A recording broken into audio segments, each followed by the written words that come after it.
ಮಾಧ್ಯಮಗಳಾದ್ರೆ ಏನು ಅಂತ ಹೇಳ್ತಿರಲ್ಲ. ಮಾಧ್ಯಮಗಳಾದ್ರೆ ಏನು ನೀವು ಸಾರ್ವಜನಿಕರೇ, ನೀವು ನಿಮ್ದು ಆಸ್ತಿ ಇದು ನಿಮ್ದು ಅಲ್ರಿ, ನೀವೆಲ್ಲ ಮಾತಾಡ್ಬೇಡ. ಆತ್ಮೀಯ ವೀಕ್ಷಕರೇ, ವೆಲ್ಕಮ್ ಟು ಆರಾಧ್ಯಾಸ್ ಟಿವಿ. ನಾನು ನಿಮ್ಮ ಸುನೀಲ್ ಆರಾಧ್ಯ. ಬಂಧುಗಳೇ, ಇವತ್ತಿನ ಈ ಸ್ಟೋರಿ ಬಗ್ಗೆ ಮಾತನಾಡಬೇಕಾದಾಗ ನಿಜಕ್ಕೂ ಬಹಳ ನಾಚಿಕೆ ಆಗ್ತಿದೆ ಕಣ್ರಿ. ಮನುಷ್ಯನ ಸಂತತಿ ಬೆಳೆದಂತೆಲ್ಲ ಪ್ರಕೃತಿಗೆ ಮಾರಕವಾಗುತ್ತಿದ್ದಾನೆ ಬಿಟ್ಟರೆ ಪೂರಕವಾಗುವ ಯಾವ ಲಕ್ಷಣಗಳೂ ಕಾಣುತ್ತಿಲ್ಲ. ಮೊನ್ನೆ ತಾನೇ ವಿಶ್ವ ಪರಿಸರ ದಿನ ಅಂತ ಎಲ್ಲ ಕಡೆ ಆಚರಣೆಗಳನ್ನು ಮಾಡಿ ಗಿಡ ನೆಟ್ಟಿದ್ದನ್ನು ನೀವೆಲ್ಲ ನೋಡಿದ್ರಲ್ಲ. ಅದು ಕಳೆದು 2 ದಿನ ಆಗಿರೋದು ಕಣ್ರಿ. ನೋಡಿ, ಇಲ್ಲಿ 200 ವರ್ಷಕ್ಕೂ ಹಳೆಯದಾದ ಬೃಹತ್ ಆಲದ ಮರವನ್ನು ಹತ್ಯೆ ಮಾಡುತ್ತಿದ್ದಾರೆ ಇಲ್ಲಿನ ಮಹಾನ್ ಭಾವರು. ಅಷ್ಟಕ್ಕೂ ಈ ಸ್ಟೋರಿ ಏನಪ್ಪ ಅಂದರೆ, ನಮ್ಮ ಚಿಕ್ಕಬಳ್ಳಾಪುರದ KSRTC ಗ್ಯಾರೇಜ್ನಿಂದ ಮುಷ್ಟೂರಿಗೆ ಹೋಗುವ ರಸ್ತೆಯಲ್ಲಿದ್ದ 200 ವರ್ಷಕ್ಕೂ ಹಳೆಯದಾದ ಬೃಹತ್ ಆಲದ ಮರವನ್ನು ಇಂದು ಬೆಳಗ್ಗೆ ಮಂಚೇನಹಳ್ಳಿಯ ವ್ಯಾಪಾರಸ್ಥನೊಬ್ಬ ದೊಡ್ಡ ಯಂತ್ರಗಳೊಂದಿಗೆ ಬಂದು ಏಕಾಏಕಿ ಕಡಿಯಲು ಮುಂದಾಗಿದ್ದಾನೆ. ಮರದ ಭಾಗಶಃ ದೊಡ್ಡ ರೆಂಬೆಗಳನ್ನು ಕಡಿದು ಗಾಡಿಗೆ ತುಂಬಿ ಇನ್ನೇನು ಪೂರ್ತಿ ಮರ ಕಡಿಯಬೇಕು ಎನ್ನುವಷ್ಟರಲ್ಲಿ ಸಾರ್ವಜನಿಕರಿಂದ ನಮಗೆ ಕರೆ ಬಂದು ಕೂಡಲೇ ನಾವು ಸ್ಥಳಕ್ಕೆ ಭೇಟಿ ಕೊಟ್ಟೆವು. ಮರ ಕಡಿಯುತ್ತಿದ್ದ ವ್ಯಕ್ತಿಯನ್ನು ಆ ಮರ ಕಡಿಯಲು ಅನುಮತಿ ಕೊಟ್ಟವರು ಯಾರು ಎಂದು ಪ್ರಶ್ನಿಸಿದಾಗ ಆ ವ್ಯಕ್ತಿ, ನಾನು ಈ ಮರವನ್ನು ಅರಣ್ಯ ಇಲಾಖೆಯ ಹರಾಜಿನಲ್ಲಿ ತೆಗೆದುಕೊಂಡಿದ್ದೇನೆ, ಹಾಗಾಗಿ ಕಡಿಯುತ್ತಿದ್ದೇನೆ ಎಂದು ಒಂದು ಹರಾಜಿನ ಆದೇಶ ಪತ್ರವನ್ನು ತೋರಿಸಿದ. ಆದರೆ ಈ ರೀತಿ ಹರಾಜಿನ ಮರ ಕಡಿಯುವಾಗ ಅರಣ್ಯಾಧಿಕಾರಿಗಳು ಸ್ಥಳದಲ್ಲಿ ಮಹಜರು ಮಾಡಬೇಕೆಂದಿದೆ. ಬಟ್ ಸ್ಥಳದಲ್ಲಿ ಅರಣ್ಯ ಇಲಾಖೆಗೆ ಸಂಬಂಧಿಸಿದ ಯಾವೊಬ್ಬ ಅಧಿಕಾರಿಯೂ ಇರಲಿಲ್ಲ. ಸ್ಥಳದಲ್ಲಿ ಸೇರಿದ್ದ ಮಾಧ್ಯಮ ಪ್ರತಿನಿಧಿಗಳಿಂದ DFO ರವರಿಗೆ ಕರೆ ಮಾಡಲಾಗಿ DFO ರವರ ಮೌಖಿಕ ಆದೇಶದ ನಂತರ ಮರ ಕಡಿಯಲು ಬಂದಿದ್ದ ಆಸಾಮಿ ಅಲ್ಲಿಂದ ಕಾಲ್ಕಿತ್ತ. ಇದೆಲ್ಲದರ ನಡುವೆ ಇನ್ನೂ ಬಹಳ ಬೇಸರದ ಸಂಗತಿ ಏನು ಅಂದರೆ, ಮಾಡುತ್ತಿರುವುದೇ ಮರದ ಮಾರಣ ಹೋಮದಂತಹ ನಾಚಿಕೆಗೇಡಿನ ಕೆಲಸ. ಅದನ್ನು ಪ್ರಶ್ನಿಸಿದವರ ಮೇಲೆ ಮರದ ಹಿಂದೆ ಇರುವ ಸ್ಥಳದ ಮಾಲೀಕನ ಸಂಬಂಧಿ ಅಕ್ಷರಶಃ ಗೂಂಡಾವರ್ತನೆ ತೋರಿಸಿರೋದು. ಮಾಧ್ಯಮದವರ ಮೇಲೆಯೇ ಹರಿಹಾಯುತ್ತಾ, ಅರಣ್ಯ ಇಲಾಖೆಯಿಂದ ಅನುಮತಿ ಕೊಟ್ಟ ಮೇಲೆ ನೀವ್ಯಾರ್ರೀ ಕೇಳೋಕೆ? ಆ ಜಾಗದವರು ಅರ್ಜಿ ಕೊಟ್ಟಿರ್ತಾರೆ, ಪರ್ಮಿಷನ್ ಆಗಿದೆ, ಮರ ಕಡಿತಿದ್ದಾರೆ, ಅದಕ್ಕೇನೀಗ ಎಂದು ಸ್ವಲ್ಪ ಸಮಯ ರೌಡಿಸಮ್ ತೋರಿಸಿದ. ನಂತರ ಮಾಧ್ಯಮದವರು ತರಾಟೆಗೆ ತೆಗೆದುಕೊಂಡ ಮೇಲೆ ಅಲ್ಲಿಂದ ಪಲಾಯನ ಕೂಡ ಆಗಿಬಿಟ್ಟ.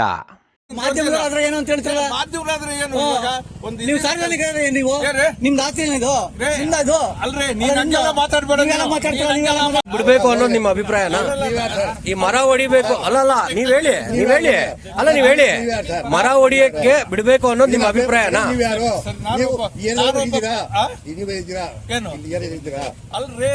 ಮರ ಹೊಡಿಯಕ್ಕೆ ಈಗ ಮರ ಹೊಡಿಬೇಕು ಅನ್ನೋದು ನಿಮ್ಮ ಅಭಿಪ್ರಾಯ ಏನೇನು ಸರ್? ಹೇಳಿ ಸರ್. ಸರ್, ಈಗ ಮರದಿಂದ ತೊಂದರೆ ಯಾರಿಗಾಗಿದೆ ಸರ್? ಹಲೋ ಸರ್, ಹೇಳಿ. ಈಗ ಮರನ ಹೊಡಿಬೇಕು ಅನ್ನೋದು ನಿಮ್ಮ ಅಭಿಪ್ರಾಯನಾ? ನಿಮ್ಮ ಅಭಿಪ್ರಾಯನಾ? ಯಾಕೆ ಹೊಡಿಬೇಕು? ಆ ಮರನ ಯಾಕೆ ಹೊಡಿಬೇಕು?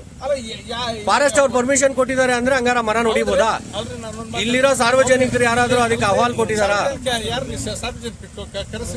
ನಾವೇ, ನಾನೇ 35 ವರ್ಷದಿಂದ ಇಲ್ಲೇ ಇರೋದು. ಪಕ್ಕದಲ್ಲೇ ನನ್ನ ಮನೆ ಇರೋದ್ರಿ ಯಜಮಾನ್ರೆ, ಪಕ್ಕದಲ್ಲೇ ನನ್ನ ಮನೆ ಇರೋದ್ರಿ. ಇಲ್ಲ, ಅದಕ್ಕೆ ಹೇಳ್ತಾ ಇರೋದು. ತೊಂದರೆ ಆಗಿಲ್ಲ, ಅದಕ್ಕೆ ಹೇಳ್ತಾ ಇರೋದು. ಅಲ್ಲ, ಯಾರ ಮನೆ ಮೇಲೆ ತೊಂದರೆ ಆಗ್ತದೆ ಅಂತ ನೀವು ತೆರವು ಮಾಡಿಸ್ತಾ ಇದ್ದೀರಾ? ಯಾರ ಮನೆ ಮೇಲೆ ತೊಂದರೆ ಆಗ್ತದೆ ಅಂತ ತೆರವು ಮಾಡಿಸ್ತಾ ಇದ್ದೀರಾ? ಜಮೀನ್ ಅವ್ರ ಮನೆ ಮೇಲೆ. ಎಲ್ಲಿದೆ ಮನೆ ತೋರಿಸಿ, ಎಲ್ಲಿದೆ ಮನೆ ತೋರಿಸಿ.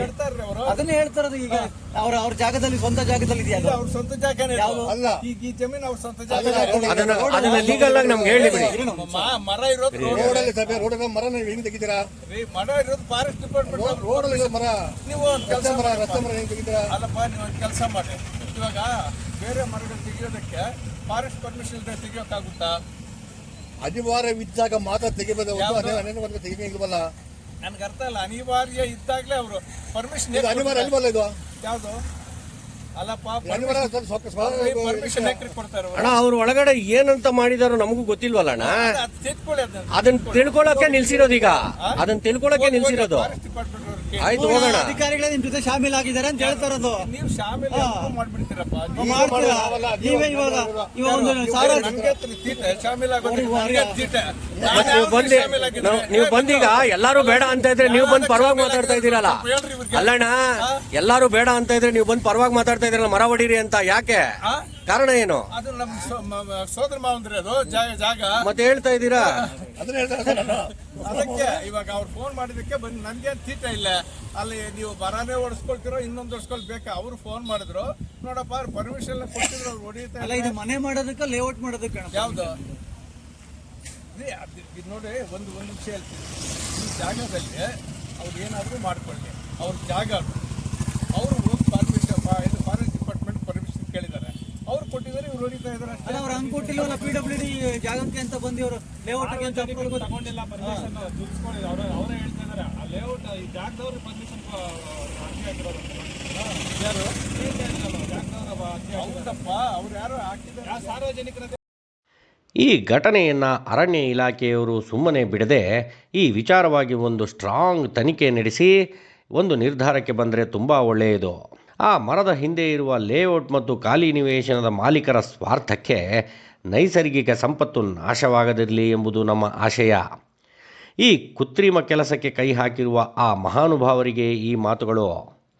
ರೀ ಸ್ವಾಮಿ, ಪ್ರಕೃತಿಗೆ ಆದಷ್ಟು ಪೂರಕವಾಗಿರಿ, ಮಾರಕವಾಗಬೇಡಿ. ಆ ಆಲದ ಮರ ಎಷ್ಟೋ ಲಕ್ಷಾಂತರ ಪ್ರಾಣಿ ಪಕ್ಷಿಗಳಿಗೆ ನೆಲೆ ಕೊಟ್ಟಿದೆ, ಶುದ್ಧ ಗಾಳಿ ನೀಡುತ್ತಿದೆ. ಅದು ಅಲ್ಲದೆ ಆ ಮರದಿಂದ ಯಾರಿಗೂ ಯಾವುದೇ ತೊಂದರೆ ಸಹ ಆಗಿಲ್ಲ. ಆಗಿದ್ದಾಗ ಯಾಕ್ರಿ ನಿಮಗೆ ಈ ವಿಪರೀತ ಬುದ್ಧಿ? ಬೇಡ, ಈ ಕೆಲಸವನ್ನು ಇಲ್ಲಿಗೆ ನಿಲ್ಲಿಸಿಬಿಡಿ. ಇಲ್ಲ, ಯಾರು ಏನೇ ಅಂದರೂ ನಾವು ಆ ಮರನ ಸಾಯಿಸ್ತೀವಿ ಅಂದರೆ ಯಾರು ತಾನೇ ಏನು ಮಾಡೋಕ್ಕಾಗುತ್ತೆ? ಆದರೆ ಒಂದಂತೂ ನೆನ್ಪಿಟ್ಕೊಳ್ಳಿ, ಯಾರು ಬಿಟ್ಟರೂ ಕರ್ಮ ಅನ್ನೋದು ನಿಮ್ಮನ್ನು ಸುಮ್ಮನೆ ಬಿಡೋಲ್ಲ. ಕೊಡಬೇಕಾದ ಸಮಯಕ್ಕೆ ನಿಮ್ಮ ಪಾಪಕ್ಕೆ ತಕ್ಕ ಉತ್ತರ ಕೊಟ್ಟೇ ಕೊಡುತ್ತದೆ. ವಿನಾಶಕಾಲೇ ವಿಪರೀತ ಬುದ್ಧಿ, ಪ್ರಕೃತಿಯೇ ಪರದೈವ. ವಂದನೆಗಳೊಂದಿಗೆ ಸುನೀಲಾರಾಧ್ಯ.